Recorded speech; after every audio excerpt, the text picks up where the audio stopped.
नमस्कार मित्रांनो, पुन्हा एकदा तुमचं स्वागत आहे इन्फो मराठी 24 या यूट्यूब चॅनलवर। मित्रांनो, आज एक पेन्शनधारकांसाठी आनंदाची बातमी घेऊन आलेलो आहे। बातमी आहे पेन्शनधारकांसाठी आनंदाची बातमी। सरकारच्या नवीन नियमांतर्गत पेन्शनबाबत नवीन नियम लागू। सरकारने पेन्शनमध्ये वाढ केली। मित्रांनो, काय ही बातमी नक्की बघूया, पण त्याआधी जर तुम्ही आपल्या चॅनलवर नवीन असाल तर चॅनलला सबस्क्राईब करून बाजूला दिलेल्या बेल आयकॉनला नक्की क्लिक करा। व्हिडिओ जर आवडला तर व्हिडिओला लाईक करून आपल्या मित्रपरिवारासोबत नक्की शेअर करा। मित्रांनो, भारत सरकार पेन्शन योजनांद्वारे समाजातील दुर्बल आणि गरजू घटकांना आर्थिक सुरक्षा प्रदान करते। पुढील वर्षापासून पेन्शनबाबतचे नियम बदलणार आहेत। आता सरकारच्या नवीन नियमांतर्गत पेन्शनबाबत काही नवीन नियम लागू करण्यात आले आहेत। त्यापैकी डिजिटल पेमेंट पेन्शन प्रणालीला प्राधान्य देण्यात आले आहे। आता पुढील वर्षी लागू होणाऱ्या या नव्या प्रणालीमध्ये डिजिटल पेन्शन प्रणालीवर अधिक भर देण्यात आला आहे। पेन्शनधारकांसाठी डिजिटल खाते उघडले जाईल। वास्तविक नवीन नियमानुसार पेन्शनधारकांना एक डिजिटल खाते देखील दिले जाईल आणि पेन्शनधारकांना त्यांच्या पेन्शनशी संबंधित माहिती कुठूनही सहज मिळू शकेल।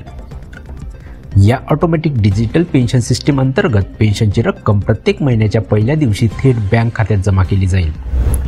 नवीन नियमानुसार किमान पेन्शनच्या रकमेत वाढ करण्यात आली आहे। यानंतर किमान पेन्शन रक्कम दरमहा 9,000 रुपये करण्यात आली आहे। ही वाढ जुन्या पेन्शन रकमेच्या 155% अधिक आहे। विमा संरक्षण आणि कॅशलेस उपचारांची तरतूद। आता हे नवीन नियम लक्षात घेऊन सर्व पेन्शनधारकांना 5 लाख रुपयापर्यंतचे आरोग्य विमा संरक्षण मिळणार आहे। याशिवाय तुम्हाला इतरही अनेक फायदे मिळणार आहेत। यामध्ये कॅशलेस उपचार सुविधा आणि देशभरातील सर्व चांगल्या रुग्णालयामध्ये उपचारांची तरतूद यांचा समावेश आहे।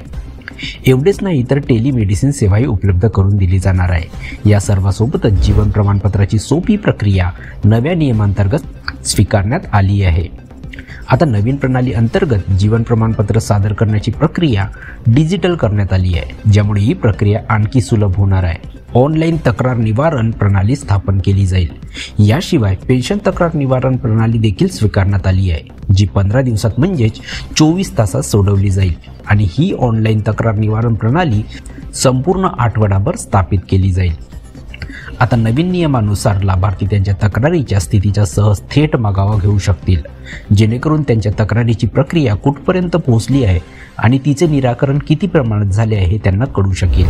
ही नवीन प्रणाली 2025 मध्ये लागू होणार आहे। डिजिटलायझेशनच्या नवीन नियमांतर्गत लाभार्थ्यांना पगार, आरोग्य सुविधा आणि रस्ता निवृत्ती वेतन दिले जाणार आहे। तर मित्रांनो, कशी वाटली ही कामाची आणि महत्त्वाची बातमी? जर बातमी आवडली असेल तर व्हिडिओला लाईक करून आपल्या मित्रपरिवारासोबत नक्की शेअर करा। जर तुम्ही आपल्या चॅनलवर नवीन असाल तर चॅनलला सबस्क्राईब करून बाजूला दिलेल्या बेल आयकॉनला नक्की क्लिक करा। व्हिडिओ बघितल्याबद्दल खूप खूप धन्यवाद।